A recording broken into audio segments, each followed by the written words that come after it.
The Acts of the Apostles, chapter 23.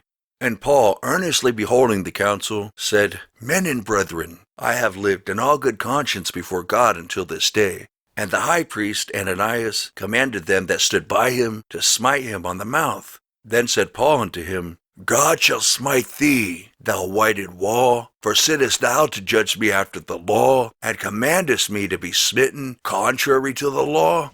And they that stood by said, Revilest thou God's high priest?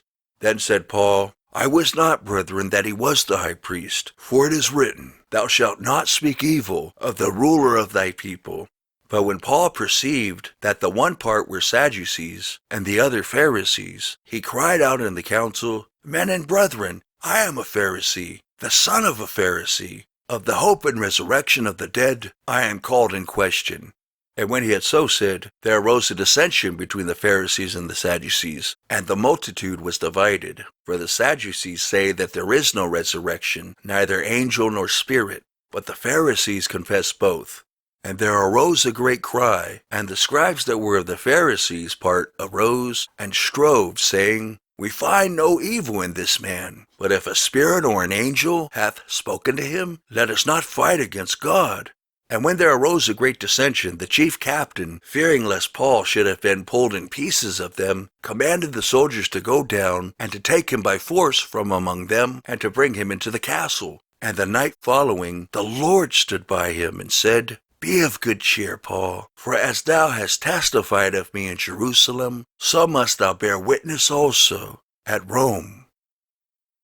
And when it was day, certain of the Jews banded together, and bound themselves under a curse, saying that they would neither eat nor drink, till they had killed Paul. And they were more than 40 which had made this conspiracy.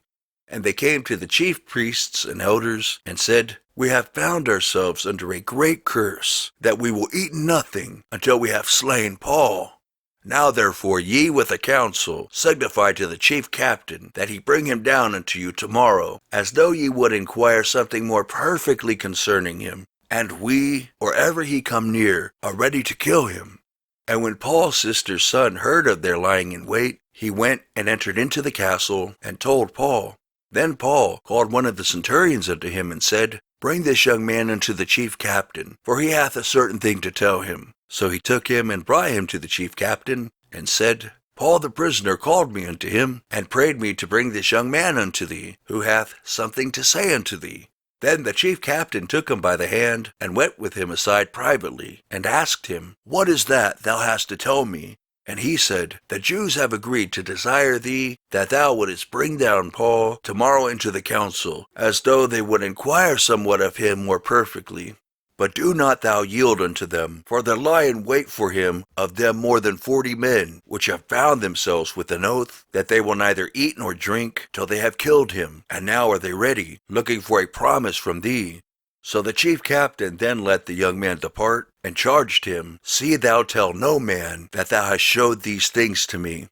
And he called unto him 2 centurions, saying, Make ready 200 soldiers to go to Caesarea, and horsemen 70, and spearmen 200, at the 3rd hour of the night. And provide them beasts, that they may set Paul on, and bring him safe unto Felix the governor.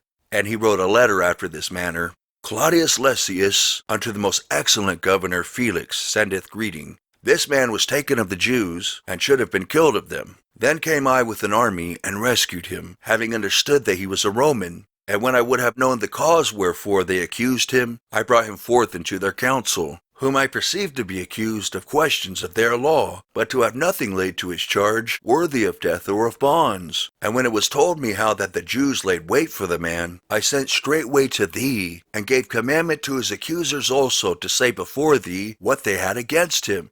Farewell.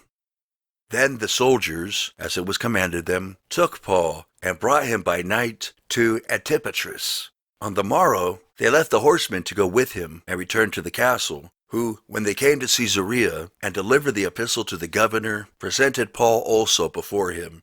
And when the governor had read the letter, he asked of what province he was, and when he understood that he was of Cilicia, I will hear thee, said he, when thine accusers are also come. And he commanded him to be kept in Herod's judgment hall.